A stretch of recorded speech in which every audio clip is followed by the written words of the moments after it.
Writing on the wall आप समझते होंगे, यानी कोई अप्रिय घटना होने के साफ संकेत। कुछ ऐसा ही संकेत मिश्रा जी की कमेटी ने आज से 46 साल पहले दिए थे। यहाँ बात हो रही है 1976 की। महेश चंद्र मिश्रा तब गढ़वाल मंडल के कमिश्नर थे। जोशीमठ में भूस्खलन और भू धसाव के कारणों को खोजने के लिए महेश चंद्र मिश्रा के अंडर एक कमेटी बनाई गई थी। 18 मेंबर की कमेटी थी। 7 मई 1976 को कमेटी ने अपनी रिपोर्ट सबमिट की।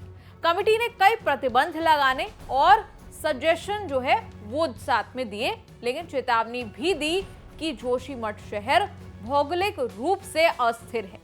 साथ ही कमेटी ने कुछ प्रतिबंधों का जिक्र किया था, जैसे भारी कंस्ट्रक्शन के काम पर, ढलानों पर कृषि, पेड़ों की कटाई पर प्रतिबंध लगाने के सुझाव दिए थे। साथ ही बरसात वाले पानी के रिसाव को रोकने के लिए पक्की जल निकासी का निर्माण, उचित सीवेज सिस्टम और नदी किनारों पर कटाव रोकने के लिए सीमेंट ब्लॉक के निर्माण के सुझाव दिए थे।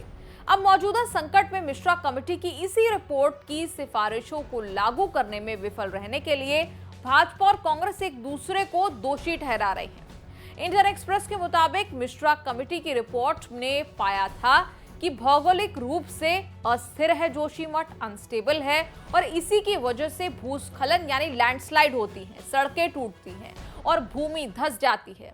रिपोर्ट में यह भी कहा गया कि बढ़ते कंस्ट्रक्शन एक्टिविटी और पॉपुलेशन की वजह से कई जैविक गड़बड़ियां हो रही हैं। रिपोर्ट में बार बार होने वाली भूस्खलन के पॉसिबल रीजंस भी बताए गए हैं। कहा गया कि 1962 के बाद क्षेत्र में भारी निर्माण परियोजनाएं शुरू की गई। उनमें रेगुलेटेड ड्रेनेज सिस्टम के लिए पर्याप्त व्यवस्थित प्रावधान नहीं थे, जिसके कारण पानी का रिसाव हुआ, जो अल्टीमेटली भूस्खलन का कारण बना। वहीं पेड़ों की अंधाधुंध कटाई पर रिपोर्ट में कहा गया, पेड़ महत्वपूर्ण हैं क्योंकि वो बारिश के लिए मैकेनिकल बैरियर्स के रूप में काम करते हैं, वाटर कंजर्वेशन कैपेसिटी बढ़ाते हैं और ढीले मलबे के ढेर को थामे रखते हैं। आगे कहा गया कि जोशीमठ में प्राकृतिक वन आवरण यानी नेचुरल फॉरेस्ट कवर को कई एजेंसियों ने बेरहमी से डिस्ट्रॉय कर दिया, खत्म कर दिया। रिपोर्ट में कहा गया कि चट्टानी ढलान खाली हैं, यानी उन पर पेड़ नहीं है। पेड़ ना होने की वजह से सॉइल इरोजन और भूस्खलन होता है और बड़ी बड़ी चट्टानों को पकड़े रखने के लिए कुछ भी नहीं है। इसीलिए भूस्खलन और फिसलन प्राकृतिक परिणाम है। रिपोर्ट में यह भी बताया गया कि जोशीमठ रेत और पत्थर के जमाव पर स्थित है और एक शहर बसाने के लिए उपयुक्त नहीं है। मतलब ये बड़ी बात है जो मिश्रा कमेटी ने कही थी, क्योंकि आज यहाँ कई परिवार रहते हैं। इसी जगह को मिश्रा कमेटी ने कहा कि ये जगह शहर बसाने के लिए सही नहीं है। रिपोर्ट में यह भी कहा गया कि धमाकों और भारी ट्रैफिक के कारण होने वाले कंपन भी नेचुरल फैक्टर्स में असंतुलन पैदा करेंगे। इसके अलावा यह भी कहा गया कि प्रॉपर ड्रेनेज फैसिलिटी ना होने की वजह से भी भूस्खलन यानी लैंडस्लाइड होती है। ऐसा नहीं है कि मिश्रा कमेटी ने सिर्फ और सिर्फ प्रॉब्लम्स गिनाए, पॉइंट आउट करी। दरअसल कमेटी ने सुझाव भी पूरे दिए। कमेटी ने कहा कि मिट्टी की भार सहने की क्षमता की जांच के बाद ही भारी कंस्ट्रक्शन की परमिशन इन इलाकों में देनी चाहिए।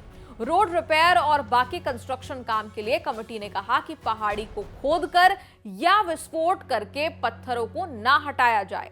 जिन इलाकों में भूस्खलन की आशंका है, वहां पहाड़ी की तलहटी से पत्थर और शिलाखंड नहीं हटाए जाने चाहिए। रिपोर्ट में कहा गया कि टिम्बर, फायरवुड और चारकोल सप्लाई करने के लिए पेड़ों की कटाई को सख्ती से रेगुलेट किया जाना चाहिए और भूस्खलन क्षेत्र में कोई पेड़ नहीं काटा जाना चाहिए। साथ ही ढलानों पर कृषि से बचना चाहिए। इसके बजाय मिट्टी और जल संसाधनों के संरक्षण के लिए पेड़ और घास लगाने का व्यापक अभियान चलाया जाना चाहिए। इसके अलावा रिपोर्ट में भूस्खलन को रोकने के लिए पक्की नालियों के निर्माण का सुझाव दिया गया था, ताकि बरसात वाले पानी का रिसाव जमीन में ना हो। यही है वो मिश्रा कमेटी की रिपोर्ट जिसे संजीदगी से लिया जाना चाहिए था। अब हालात इतने खराब हो चुके हैं कि मौजूदा संकट के लिए कांग्रेस और भाजपा एक दूसरे पर दोष मंड रहे हैं। रिपोर्ट की सिफारिशों को लागू करने में नाकाम रहने के आरोप एक दूसरे पर थोप रहे हैं।